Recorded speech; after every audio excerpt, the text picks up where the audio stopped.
Dumalaw nga rin itong si Cherry Pie Picache sa kanyang kaibigan na si Jacqueline Jose. Kasabay naman nga niyang dumalaw itong si John Estrada na kanyang asawa sa palabas na Batang Quiapo. Magkasabay ngang dumalaw ang dalawang ito. Nang makita naman nga ni Andy Eigenman itong si Cherry Pie Picache, ay bigla na nga lamang itong naiyak at naluha. Agad naman ding niyakap ni Cherry Pie Picache itong si Andy Eigenman.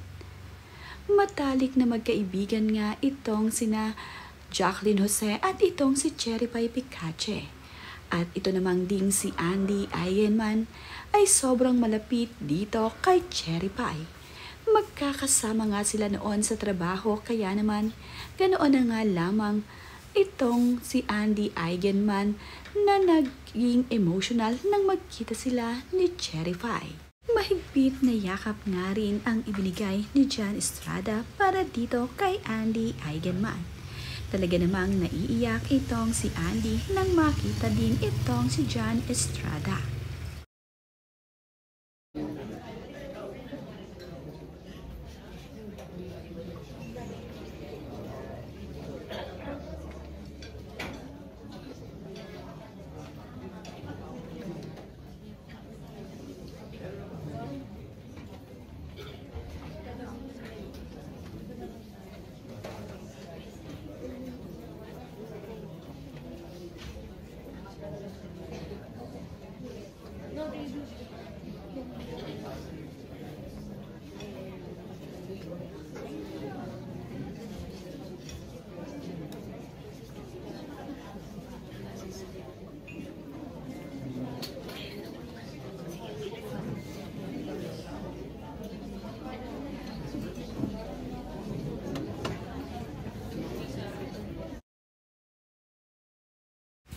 Mahigpit na yakap nga din ang ipinadama ni Cherry Pie Picache sa panganay na anak ni Andy na si Ate Ellie. Labis nga rin na nagdadalamhati itong si Ate Ellie sa pagkawala ng kanyang lola Jacqueline.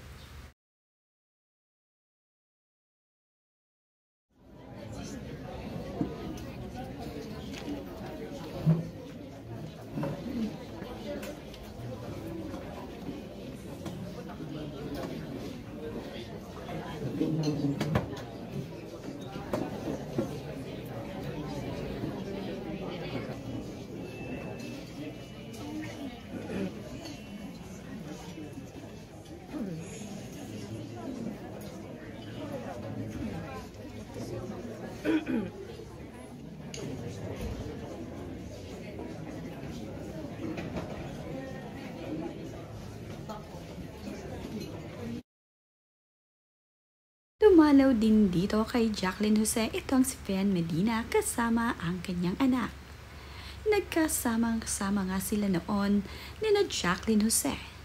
Veteranong aktor nga rin itong si Fen Medina na makakasama sana niya ngayon itong si Jacqueline Jose sa cast ng Batang Quiapo.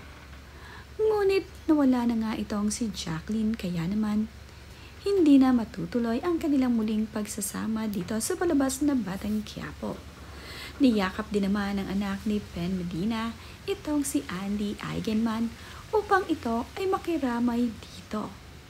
Close din itong anak ni Fen Medina dito kay Andy Eigenman. Ito nga si Sasha Padilla ay nandito rin at dumalaw dito kay Jacqueline Jose. Makikita nga ang pagdating ni Sasha Padilla at ito nga ay nakasuot ng long sleeve na kulay puti. Nakikipagdalamhati din itong si Sasha Padilla sa Eigenman family at sa Gag family. Hindi rin niya pinalagpas ang pagkakataon na hindi makadalaw sa kanyang kaibigan na si Jacqueline Jose. Magkakasama rin sila noon sa mga palabas sa television at sa mga movie. Kaya naman, ganoon na lamang din ang pagkakalapit ni Jacqueline Jose at Sasha Padilla. Ngayon nga ay nandito siya para makiramay dito kina Andy Eigenman at sa pamilya nito. Kasabay nga rin kahapon si Joe M. Bascom na dumalaw dito kay Jacqueline Jose. Kasama nga niya ang kanyang partner na si Meryl Soriano dito at ang mga cast ng Batang Quiapo na dito sila nagkita-kita. At dahil maraming ang nagmamahal dito kay Jacqueline Jose, ay patuloy naman ang pagdagsa ng mga artista na pumupunta dito kung nasaan man nakahimlay ang labi ni Jacqueline Jose.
Nga itong si Jake Ejercito na nag-aasikaso sa mga bumibisita dito kay Jacqueline Jose.